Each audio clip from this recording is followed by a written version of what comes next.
Hi, I'm Neil Druckmann, and I was the director and co-writer. Hi, my name is Hallie Gross, and I was the co-writer and narrative lead. I'm Ashley Johnson, and I play Ellie. Hi, I'm Troy Baker, and I played Joel. This whole scene came about because we were trying to figure out how do we recap the previous game just enough for people that haven't played it, or might not have been so many years they don't even remember it. So we thought, oh, Joel could confess to Tommy. And this was, I don't know why I dug my heels in, and I was like, I do not agree with this. And I had such a problem with it because I felt like this was a secret that Joel was going to take to his grave, and he would just bear this sin.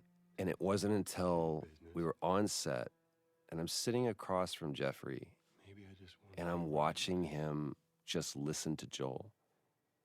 And every take, we went deeper and got better, and more truth came out. It's really small, but you're right, it's really powerful and intimate of this exchange between these brothers, of just how far they've come since he's rejoined Jackson. Yeah. It's become one of my favorite scenes. The meticulousness of this task of fixing up a guitar. And I remember you saying specifically is like, you're really trying to get the grime out. And to me, how that mapped to what he's trying to do in this scene with this conversation is I'm just trying to get every last bit of dirt out. In the original game, we didn't cut to a close-up of Joel and seeing like what was his emotional state coming into that operating room. That look from Tommy. What do you do? I love this right here. I saved her. And we wanted some darkness around that statement of like, the implication is I did whatever I needed to do to get her out of there. And the justification, that comes from that. That is the central question, right? And I think that opening the game on that line is so important because Joel really does believe he saved her. And that's the question for Ellie throughout the game of, did he? I remember just so much work we did on this soundscape right here of just leaving you with that kind of uncomfortable feeling of it was a good thing, but there was definitely a lot of darkness around it. It's a great scene for Tommy as well. And now he has to carry the weight of this thing that his brother did. Goddamn. Right now he's not feeling great about it. That's so.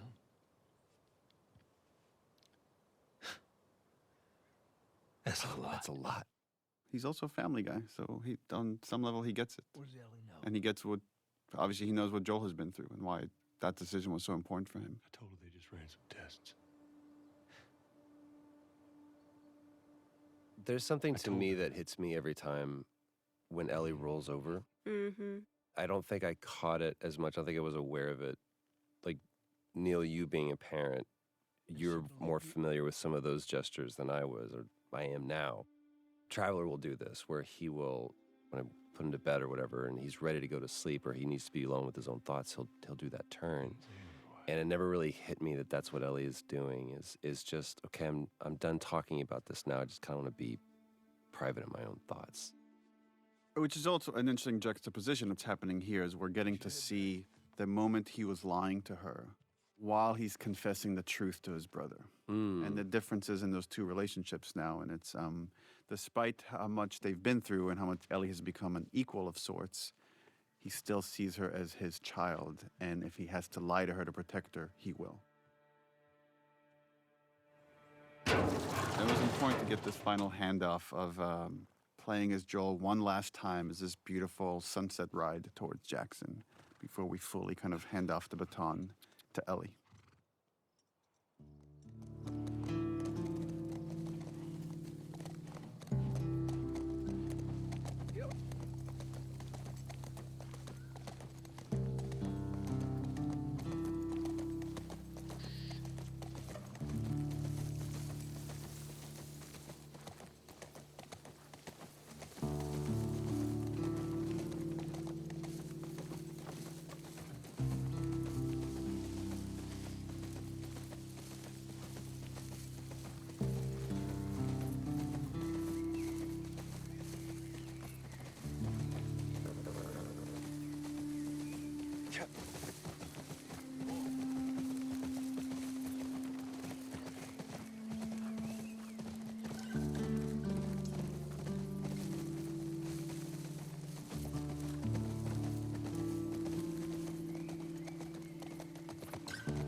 worked so hard on these transitions to go from cutscene to gameplay. And it was just a change in tech that we had from the first game to the second game, where the first game, all the cinematics were pre-rendered. Now that they're real time, there was a lot of effort put into just these seamless transitions in and out of gameplay. About what we were talking about It was earlier. a great moment. I can't say I'd have done different. And you have to wonder, is Tommy telling the truth? Or does he know it's too late to do anything about it? And that's the best truth to put out there.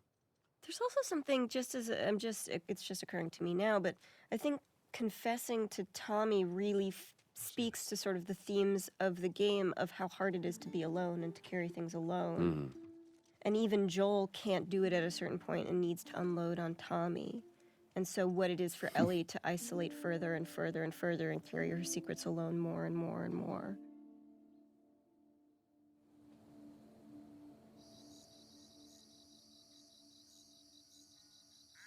There's her little house. I discovered some people don't realize that her house is the garage. exterior garage of Joel's house.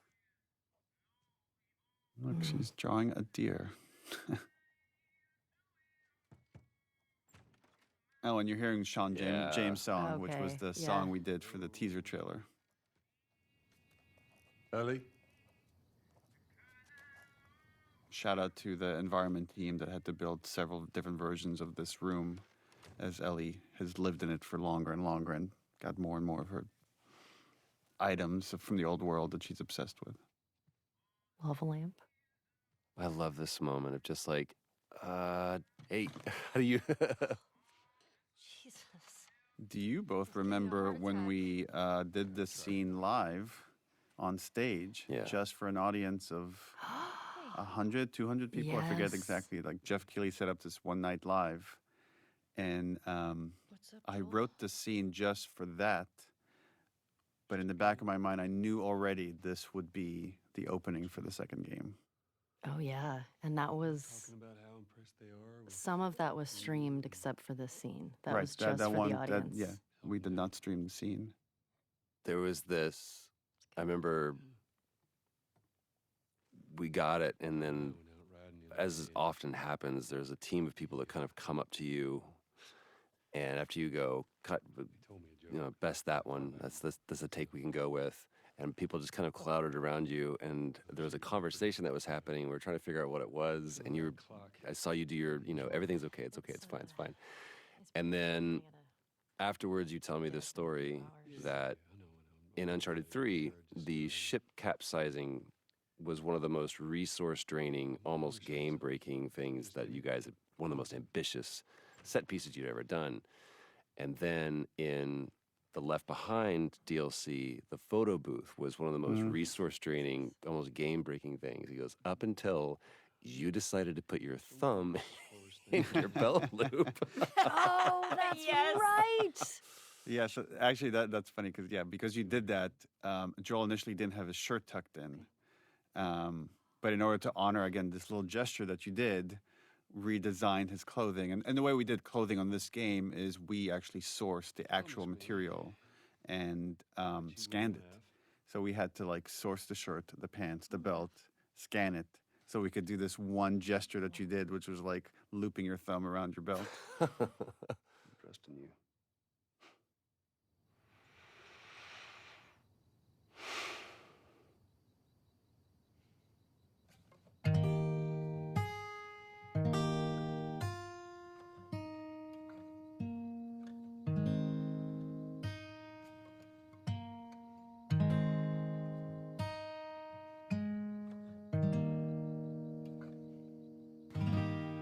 From a writing standpoint, this was a tricky scene because we have to reestablish these characters and their relationship, but also show there's something hanging over them. That there's, we had to honor the ending of the first game, that moment of okay, of lie. That again, Ellie knows something is off, but she doesn't quite know how to deal with it or how to move past it. Right. So this scene has like, you see at the beginning, she's trying to get rid of him. And then he wins her over by playing the song, and like she softens by the end of it. And it's interesting they talk about of like you promise you would teach me how to play the guitar. And they're talking about like promises and oaths and the idea of keeping your promises. And we know this lie is hanging over them. I love this opportunity this song gives Ellie to watch him Yeah. without confrontation. And again, there's so much beautiful acting that you're doing here, Ashley. I know these compliments are making you uncomfortable, but it's like, look how much she's processing. Yeah. You could see it. You could Yeah. feel it. And again, talking about when characters make eye contact versus not, it's like only when he finishes that he finally allows himself to look up. Barely. Barely right there. It's a very intimate thing. Yeah. I don't think I've ever been more nervous than I was in that scene playing that song. Were you more or less nervous when you did it live? For some reason, playing music live to me feels a little bit more at home. But also, I don't know if I fully understood what that song meant to you, Neil. Mm. And knowing what it was going to mean now to other people once they played the game. And now there was context to it. Now there was story. First lesson? They care about each other so much. The lighting. Lighting is so gorgeous here. And this was the same pun we had when you Yeah. both did it live. Do you remember the joke?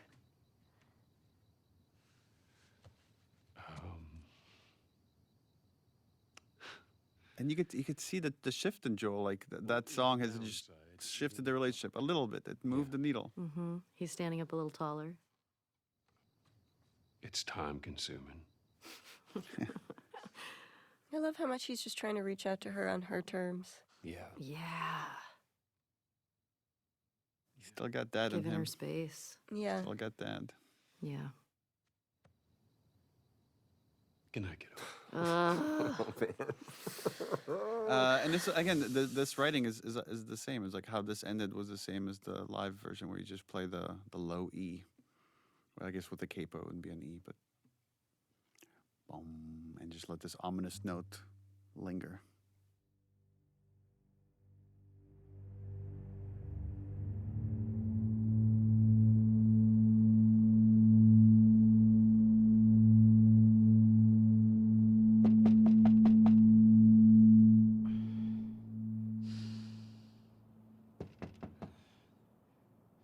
Interesting parallel.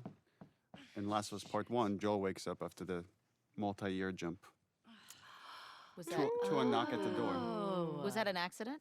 No, that was by design. Sorry, I totally overslept. Just give me a minute and I'll Yeah, initially we had the whole dance and the kiss in the beginning, and then once we moved it to the end, we had to kind of, through exposition and dialogue, hint at what happened. It was just Dina being Dina. It's just Dina being Dina. I was talking about your fight with Seth. Wait, you kissed Dina? I love that that scene kind of plays out like an awkward thing between them as if they had kissed last night, which is really funny. Yeah. You know, it has this like kind of morning after feel, but it's like not about them, which is really charming. I would never. Yeah, that's true. This is so Ashley awkwardness right here. I love it. Messing with you, man. VV awkward. Like don't point, don't bring attention to something that I did, please. It's kind of fucked up you did that. Jesse's the coolest guy. He Look at him. is. He's like, he kissed his girl, and he's like, I'm fine. Yeah. Smells fine.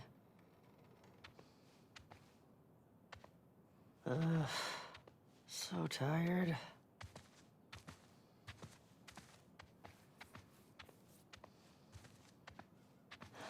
Okay.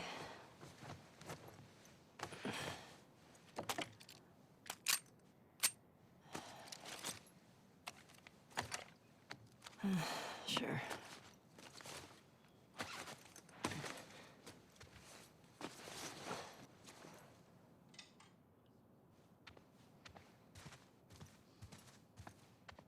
Hey, is Joel up? We got reports of infected out north. You sent him and Tommy out early to scout. That sucks. Yep. Can't imagine they got much sleep.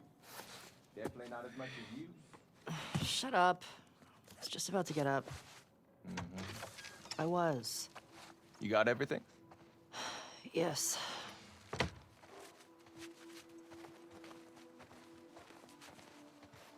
Heads up, you're the talk of the town this morning. What? Let me see if I got this right. You kissed Dina, She kissed me. which triggered Seth to call you a not-so-nice word. Yep. Then Joel decked him, More of a push. and then you got mad at Joel. That part confused me. It was a strange night, man. Sounds exciting. Maria wants a word with you. Had a great time. Where is she? The diner. Is this about Seth? No clue. Just tell her you never saw me. Nope. Where's your fucking loyalty? Excuse me? Hey, so... we're okay, right? You and me? Yeah, of course. Dina and I are done. I know. It's just... I don't want you to think... Ellie, we're cool. Promise. Thanks.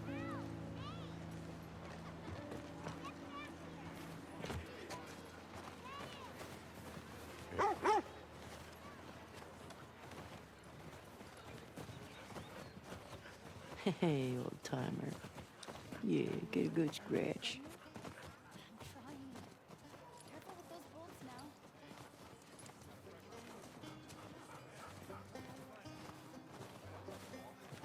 I heard there was something going on between them before. There's always been something funny. Hey, Jesse.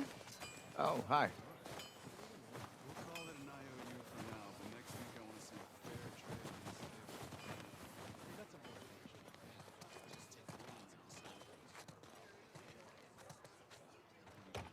Want to grab some breakfast? No. Where's Maria? In the back.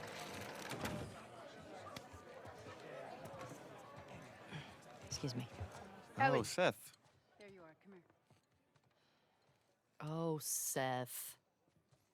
Yeah, remember this scene was. I don't want to hear what that big. I mean, so much of the story is about forgiveness and letting go of stuff, and how Ellie specifically struggles with that. And this was a pretty minor example of that.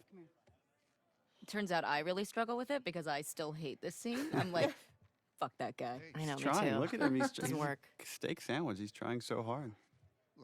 Look how he wrapped it with a bow. The way he starts with like, look. Aw. I'm like, yo, look you.